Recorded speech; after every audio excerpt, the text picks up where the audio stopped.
Baik, perkenalkan nama saya Wendy Semanjayawau dari kelas TL21B1.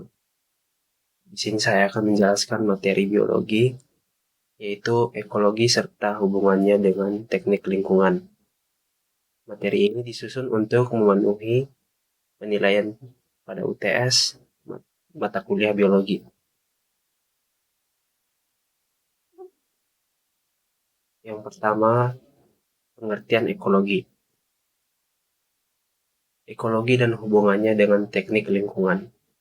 Ekologi adalah cabang ilmu biologi yang mempelajari interaksi antara organisme dan lingkungannya. Teknik lingkungan adalah bidang ilmu yang menerapkan prinsip-prinsip ilmiah dan teknik untuk memecahkan masalah lingkungan.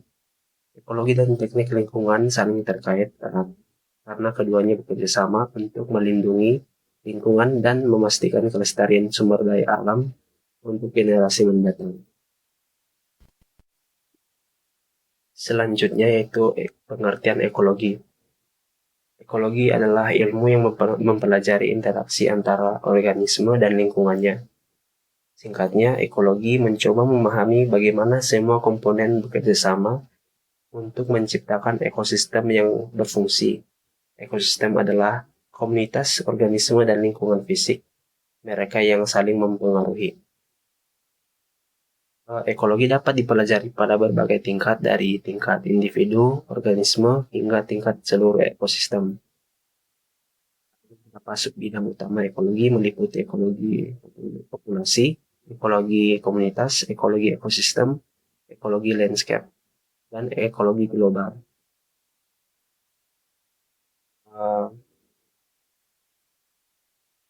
Yang pertama ada tingkat individu. Ekologi pada tingkat individu mempelajari bagaimana organisme individu beradaptasi dengan lingkungannya untuk bertahan hidup dan bereproduksi. Selanjutnya, ekologi pada tingkat populasi. Ekologi mempelajari populasi yang merupakan kelompok organisme dari spesies yang sama yang hidup di area yang sama. Para ahli ekologi mempelajari bagaimana populasi tumbuh, menyusut, dan berinteraksi dengan lingkungan dan populasi lain.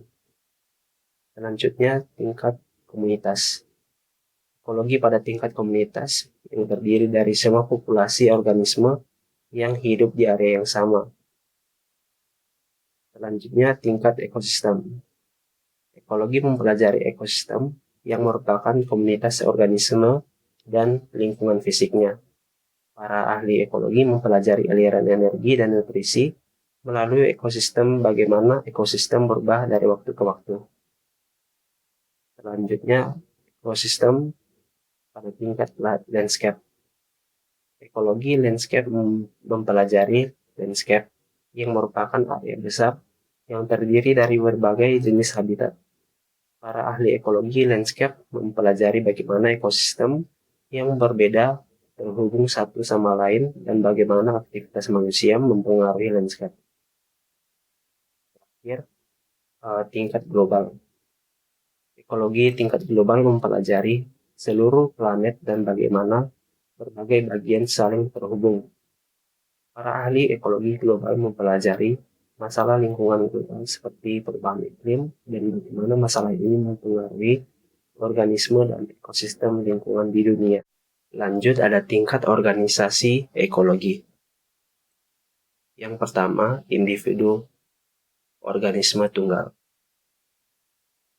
Tingkat organisasi ekologi terkecil adalah individu. Individu adalah organisme tunggal seperti pohon, kupu-kupu, atau manusia. Ekologi mempelajari bagaimana individu beradaptasi dengan lingkungan untuk bertahan hidup dan bereproduksi. Yang kedua, ada populasi. Populasi adalah kelompok organisme dari spesies yang sama hidup di area yang sama. Ekologi mempelajari bagaimana populasi tumbuh, menyusut, dan berinteraksi dengan lingkungan dan populasi lain. Dinamika populasi mengacu pada perubahan jumlah individu dalam populasi dari waktu ke waktu. Faktor-faktor yang dapat mempengaruhi dinamika populasi meliputi kelahiran, kematian, imigrasi, dan emigrasi. Struktur populasi. mengacu pada proporsi individu dalam populasi berdasarkan usia, jenis kelamin, dan karakteristik lainnya. Yang ketiga, komunitas. Komunitas merupakan semua populasi organisme yang hidup di area yang sama. Ekologi mempelajari bagaimana populasi yang berbeda berinteraksi satu sama lain dengan lingkungan mereka. Keanekaragaman hayati adalah jumlah dan variasi spesies yang berbeda dalam komunitas. Komunitas dengan keanekaragaman hayati tinggi umumnya lebih stabil dan tahan terhadap perubahan lingkungan. Yang kedua, ada jaringan makanan. Jaringan makanan menunjukkan bagaimana organisme dalam komunitas memakan satu sama lain. Rantai makanan adalah jalur transfer energi melalui jaringan makanan. Yang keempat, ada ekosistem. Ekosistem adalah komunitas organisme dan lingkungan fisiknya. Ekologi mempelajari aliran energi dan nutrisi melalui ekosistem dan bagaimana ekosistem berubah dari waktu ke waktu. Produsen organisme yang menghasilkan makanan sendiri seperti tumbuhan. Konsumen organisme yang memakan organisme lainnya seperti hewan. Pengurai yang memecahkan bahan organik mati menjadi nutrisi dan yang mendapat digunakan kembali oleh produsen.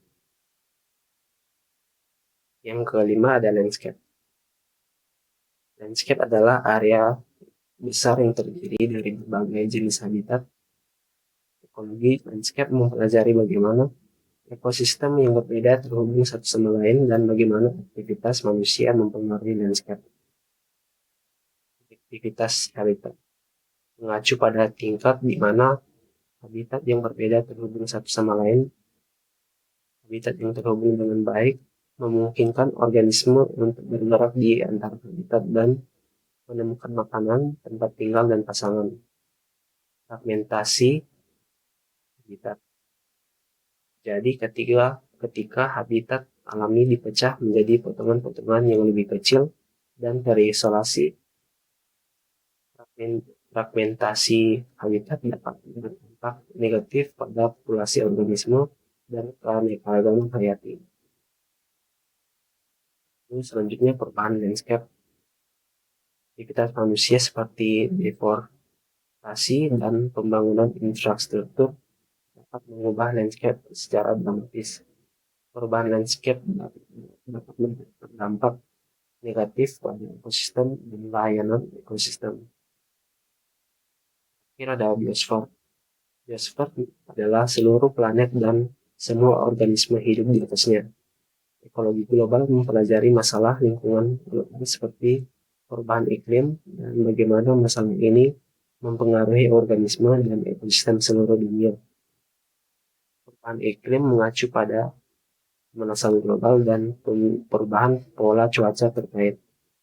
Perubahan iklim berdampak besar pada ekosistem dan organisme di seluruh dunia. Lanjut ada polusi,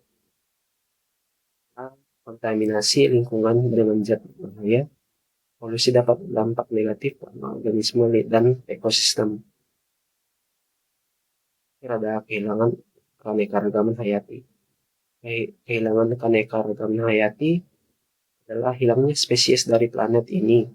Kehilangan keanekaragaman hayati dapat berdampak negatif pada ekosistem dan layanan ekosistem. Selanjutnya adalah hubungan teknik lingkungan dan ekologi. Ekologi dan teknik lingkungan adalah dua bidang ilmu yang saling terkait.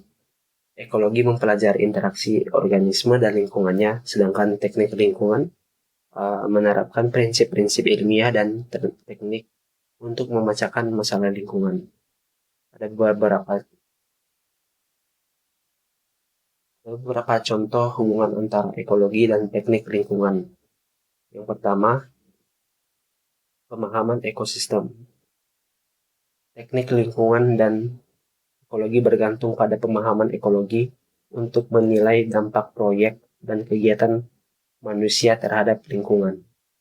Pengetahuan tentang struktur dan fungsi ekosistem, populasi organisme, dan aliran energi dan nutrisi sangat penting untuk memprediksi bagaimana aktivitas manusia dapat mengganggu keseimbangan alam.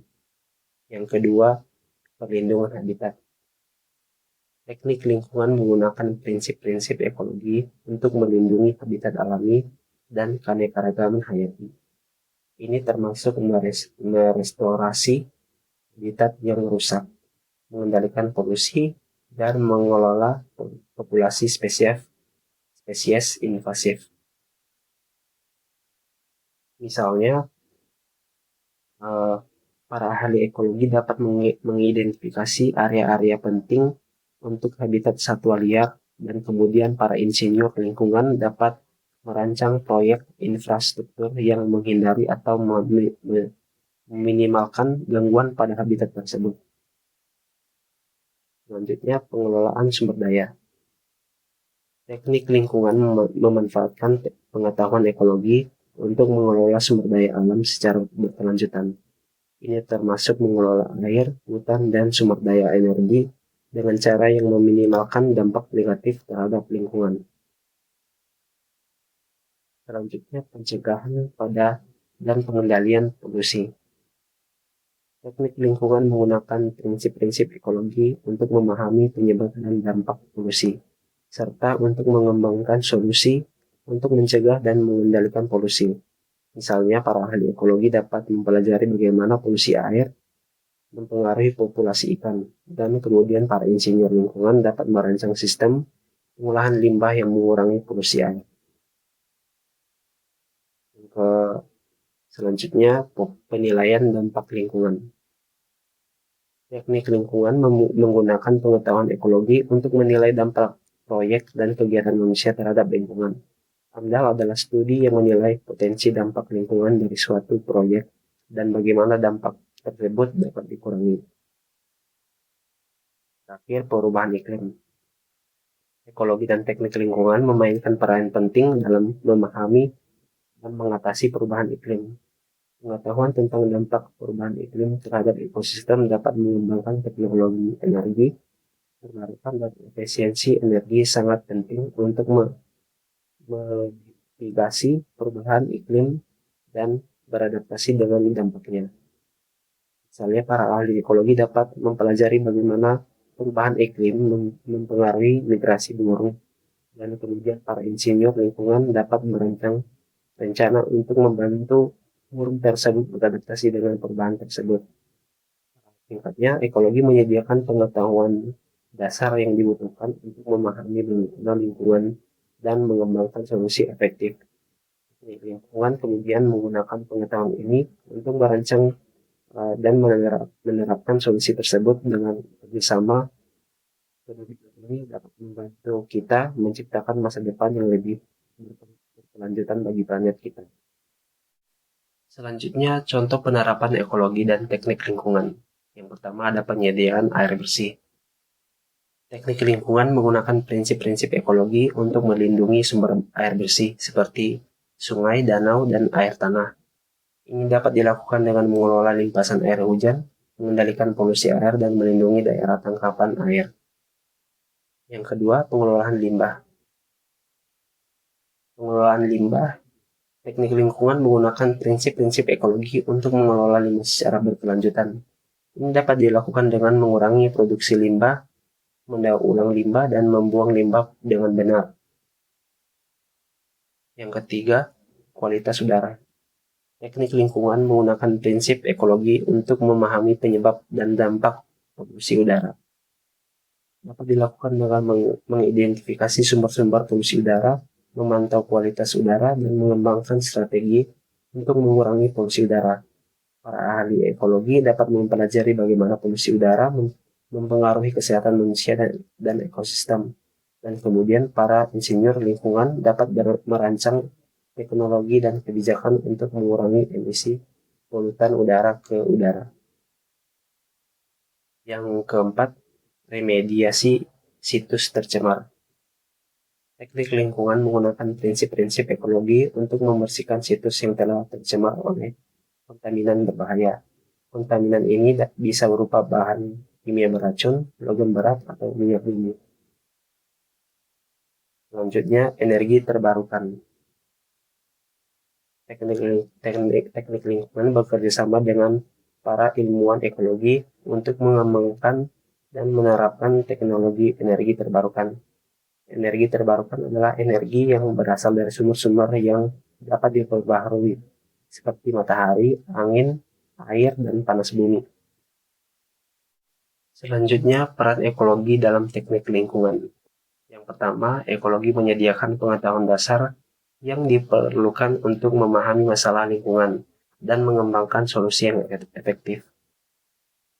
Kedua, ekologi membantu para insinyur lingkungan untuk memahami dampak proyek dan kegiatan manusia terhadap lingkungan. Ketiga, ekologi membantu para insinyur lingkungan untuk merancang sistem yang berkelanjutan dan ramah lingkungan. Peran teknik lingkungan dalam ekologi.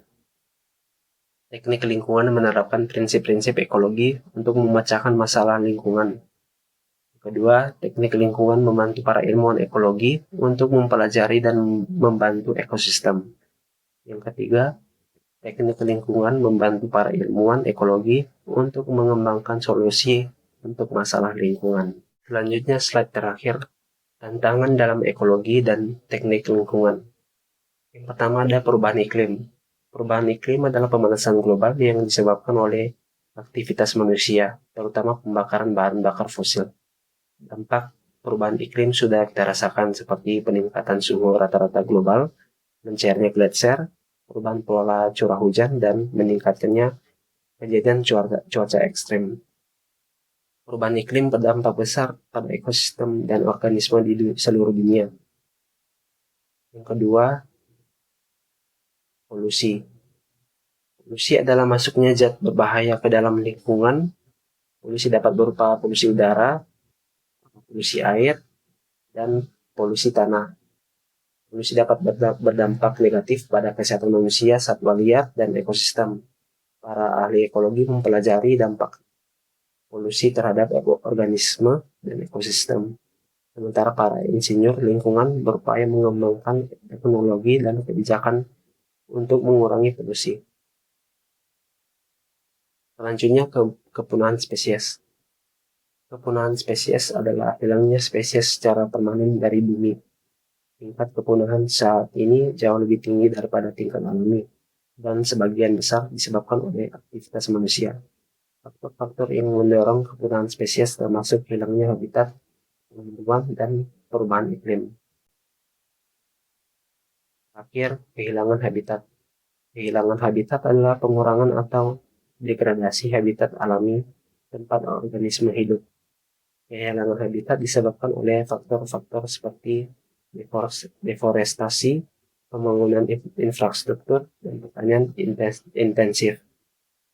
Kehilangan habitat merupakan ancaman bagi keanekaragaman hayati karena banyak spesies bergantung pada habitat tertentu untuk bertahan hidup. Baik, sekian dari penjelasan dari saya. Jika ada kekurangan atau kesalahan kata-kata, mohon untuk dimaafkan. Terima kasih.